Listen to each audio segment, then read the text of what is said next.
Jesus is the Tithe, chapter 3, the recovery process. Peace flooded my heart as I drove away from the church office, rebuking Satan, having behind all his voices of accusation. As I drove, I realized I would have to study the scripture that says the love of money is the root of all evil. But when I read it again, I still did not understand it any differently. It was just the same old verse stating that God does not have a problem with money as such, but that the root of all evil is the love of money. It wasn't until some years later that the full truth of that verse struck me, which I will share in this book. It's interesting how the subconscious mind makes you see what you believe. I'm amazed at how blind I was to what is actually written in that verse, even after I renounced the lie on tithing. It was almost as if I could not read properly. I saw things that were not even written in the verse. I can't count how many times I read it before I came to the true understanding of it. And I just want to pause here for a minute to say that this happened to me as well, because after you go to church for a few years and you hear messages around a line of scripture, it's hard to read that line of scripture in the context that it's in the book. But after not going to church for years, I haven't been to church for years, consistently. I've been to a church here and there, but I have not been going consistently to a church. But still consistently reading, trying to read my Bible. And it's way better now. It's way better because I just read everything as a whole book, blended all together, as opposed to one scripture stuck out from the rest. So I just wanted to say that. Looking back, I've come to the conclusion that the harm done to me in believing the lie about money could not be repaired by simply rebuking voices of accusation, or even by turning my back on tithing and the sowing and reaping system. Since it was through faith in that system that my belief about God had fundamentally changed, I had to have my heart reprogrammed, or I would never understand scripture correctly and enjoy a normal life again. I suffered a great amount of pain, my wrong belief torturing me for many years. The only way life could be restored to me was if the truth and right belief could be restored to me. Unless the right belief of truth becomes common sense for us, we will be victims of the wrong kind of wisdom forever. I can think of a few words to describe my life when I lived in the wrong logic: darkness, blindness, and hell. However, I never perceived it as blindness or darkness until I saw the light. When I realized the lie that had found a pathway through the tithing and sowing, reaping teachings, there were several ways I could have responded. Rebellion against giving as such would not bring freedom for me. Hating church would only make matters worse. Anger towards those who introduced me to those teachings would just pull me deeper into the pit.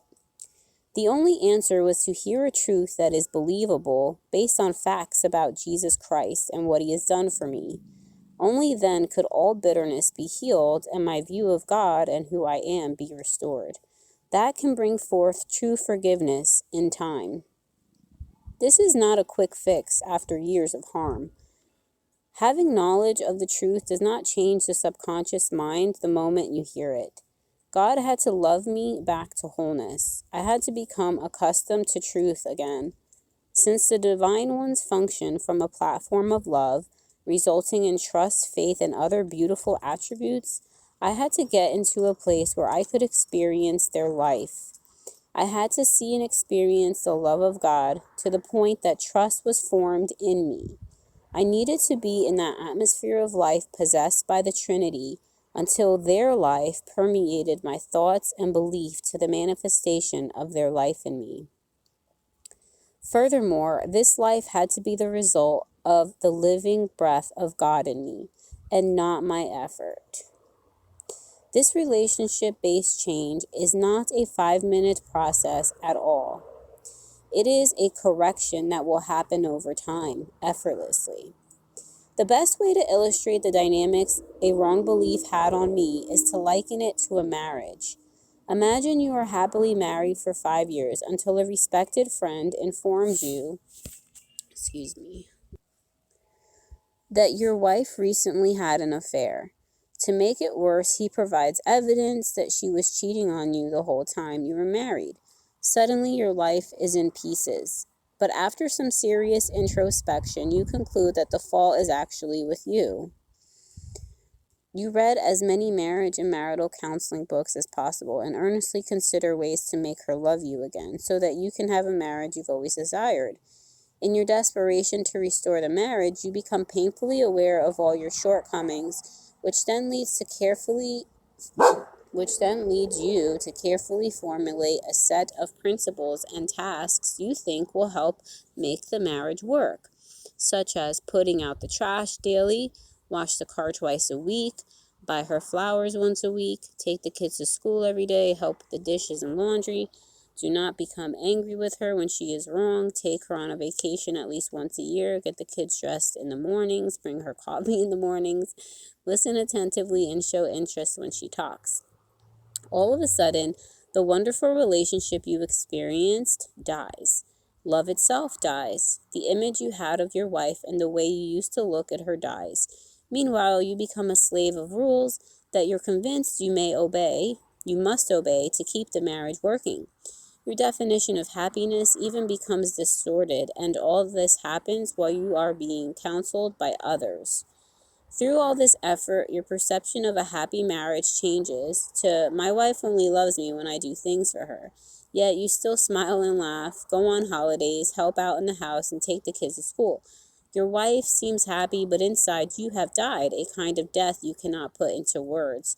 It feels as if the marriage has deteriorated from a passionate, loving, trusting relationship to a cognitive, willful, decision-based arrangement rooted in fear of divorce. Imagine living like this for another 5 years, 7 years, or even 10 years. Then one morning you receive a call from another friend who invites you for breakfast at his place. At the breakfast table, he shares some information that proves your wife never actually had an affair. The new evidence reveals that the stories of her supposed affair were entirely false and twisted. At once, you are confronted with the fact that you were deceived into believing a huge lie about your wife.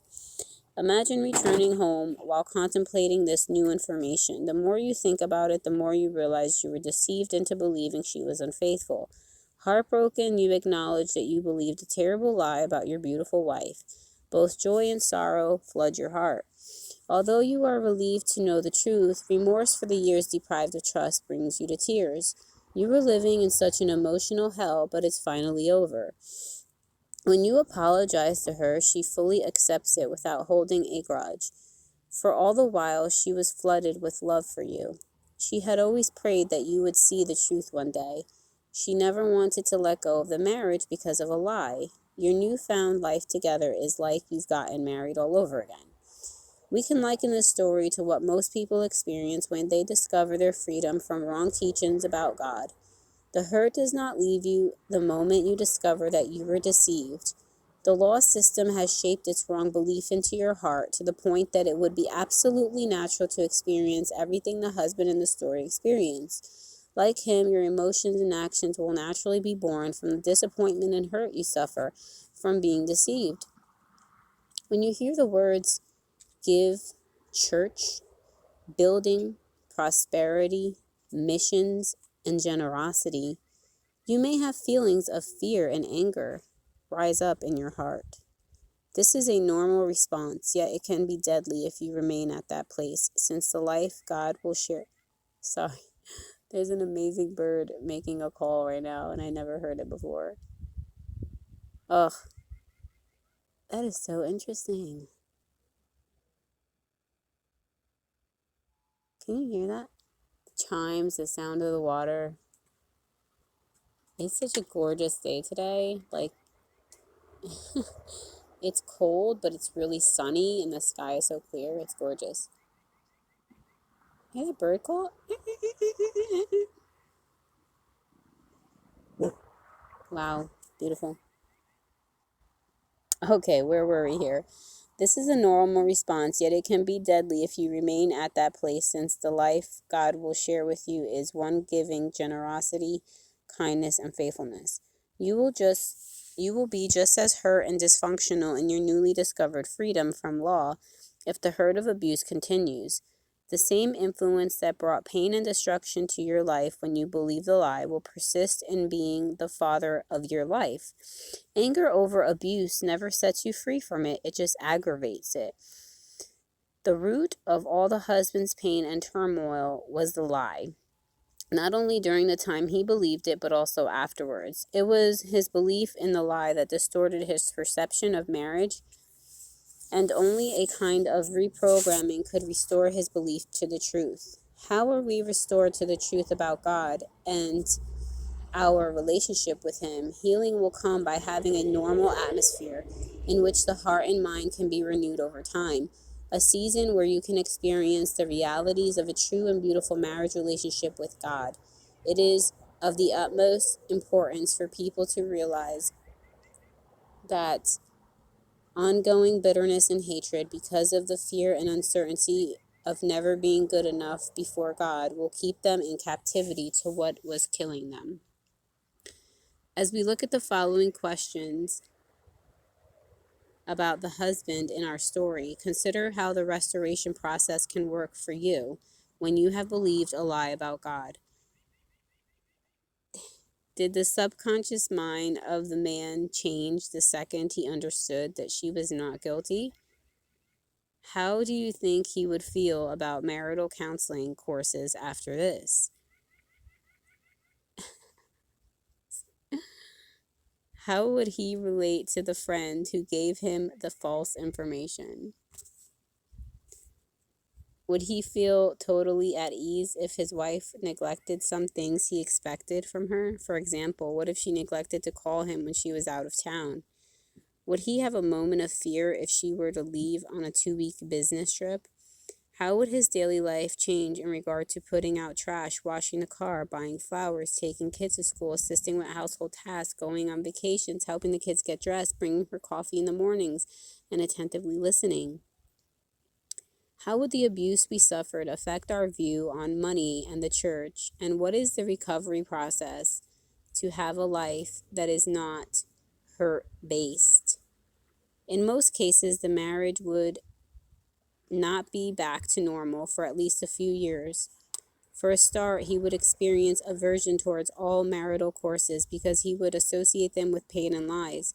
He might have begun to hate holidays or taking his kids to school, for his subconscious mind connects all the good he has done to the lies and abuse. In fact, his whole life could be greatly influenced by the abuse of the wrong belief he suffered. So his mind will need to be renewed towards trust in a truly satisfying marriage where lies and the connected abuse do not exist.